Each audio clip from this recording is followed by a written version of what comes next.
السلام علیکم ورحمۃ اللہ وبرکاتہ۔ سورۃ البقرہ آیت نمبر 197۔ اعوذ باللہ من الشیطان الرجیم، بسم اللہ الرحمن الرحیم۔ الحج اشہر معلومات، فمن فرض فیہن الحج فلا رفث ولا فسوق ولا جدال فی الحج وما تفعلوا من خیر یعلمہ اللہ وتزودوا فإن خیر الزاد التقوی واتقون یا اولی الالباب۔ الحج حج، اشہر مہینے، معلومات معلوم، فمن پس جس نے فرضا لازم کیا، فیہن ان میں، الحج حج، فلا تو نہ رفث بے پردہ ہو، ولا فسوق اور نہ گالی دے، ولا اور نہ جدال جھگڑا، فی الحج حج میں، وما اور جو تفعلوا تم کرو گے، من خیر نیکی سے، یعلمہ اسے جانتا ہے اللہ، وتزودوا اور تم زاد راہ لے لیا کرو، فإن پس بے شک، خیرہ بہتر، الزادی زاد راہ، التقوی تقوی، واتقونی اور مجھ سے ڈرو، یا اولی الالباب اے عقل والو۔ حج کے معلوم مہینے ہیں تو جس نے اپنے اوپر لازم کر لیا ان مہینوں میں حج کو، تو اس کو خبردار رہنا چاہیے کہ دوران حج نہ تو شہوت کی کوئی بات کرنی ہے، نہ فسق و فجور کی، اور نہ لڑائی جھگڑے کی، اور نیکی کے جو کام بھی تم کرو گے اللہ اس کو جانتا ہے، اور زاد راہ ساتھ لے لیا کرو، یقیناً زاد راہ تقوی ہے، اور میرا ہی تقوی اختیار کرو اے ہوش مندو۔ حج کا اصل فلسفہ کیا ہے؟ الحج اشہر معلومات، یعنی عرب میں جو بھی پہلے سے رواج چلا آ رہا تھا اس کی توثیق فرما دی گئی ہے۔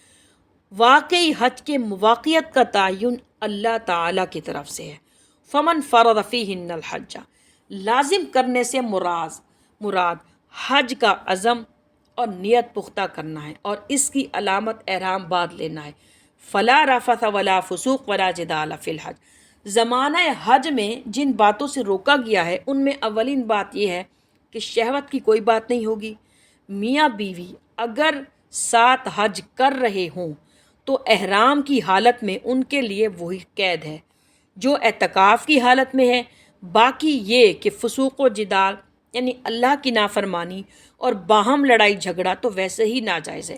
دوران حج اس سے خاص طور پر روک دیا گیا ہے۔ اسی لیے بہت بڑی تعداد میں لوگوں کا اجتماع ہوتا ہے، سفر میں بھی لوگ ساتھ ہوں گے، اس حالت میں لوگوں کے عضو کے پارے جلد چڑھ جانے کا امکان ہوتا ہے، لہٰذا اس سے خاص طور پر منع کیا جا رہا ہے، روکا جا رہا ہے مسلمانوں کو کہ حج کے دوران لڑائی جھگڑا کسی سے نہیں کرنا۔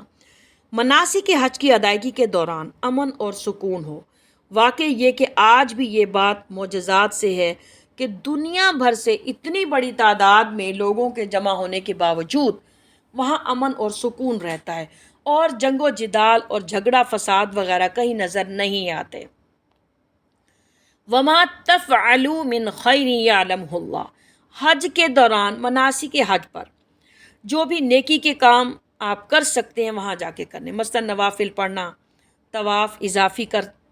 وقت ہے موقع ہے تو اضافی طواف کر لے، تو یہ تمہاری نیکیاں اللہ کے علم میں ہوں گی، کسی اور کو دکھانے کے لیے نہیں، صرف اللہ کے لیے۔ وَتَزَوَّدُوا فَإِنَّ خَيْرَ الزَّادِ التَّقْوَىٰ، اس کے لیے دو معنی لیے گئے ہیں، ایک تو یہ کہ بہترین زاد راہ تقوی ہے، یعنی سفر حج میں مادی زاد راہ کے علاوہ تقوی کی پونجی بھی ضروری ہے۔ اگر آپ نے